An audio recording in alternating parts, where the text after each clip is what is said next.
For millions of American Christians, abortion is not just an issue, it is the issue. They're one-issue voters. They view abortion, in the words of James Dobson, as America's Holocaust. But is this denunciation of abortion clear in the Bible? You might be surprised to learn that the Bible never mentions abortion, not even once. This is remarkable given that abortion was a known practice in ancient times, and with 613 laws in the Old Testament, you'd think that something so important to modern American Christians would have at least been mentioned. Instead, Christians have shoehorned the idea of abortion into poetic passages like Psalm 139, which says, "For you created my inmost being. You knit me together in my mother's womb. Your eyes saw my unformed body. All the days ordained for me were written in your book before one of them came to be." This is a beautiful psalm, one of my favorites, but it's not saying anything about when life begins. It's a meditation on the nearness of God. God is with each of us and has always been with each of us. Biblical scholar Richard Hayes notes that these are confessions about God's divine foreknowledge and care,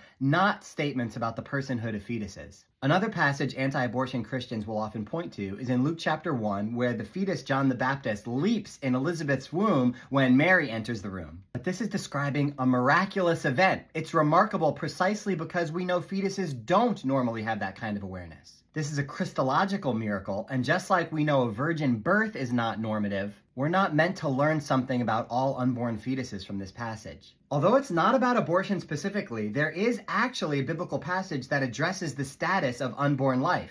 It's Exodus 21:22 through 25, which says that if an act of violence causes a woman to miscarry, the offender would pay a fine. But if they harm the woman herself, then the punishment is life for life. This actually suggests that there's a real moral difference between the death of a fetus and the death of a born person in ancient Jewish law. The traditional Jewish interpretation of this passage is that a fetus is not considered a full person until birth. They are regarded as a part of the mother's body. Their interpretation of that passage is probably why Judaism does not tend to be as anti-abortion as modern American Christians. The Bible's silence on this issue does not mean that we can't thoughtfully engage on abortion, but it does mean we should be very careful about claiming there is a clear biblical mandate against abortion, or to say that it's the single most important issue. The evidence simply isn't there.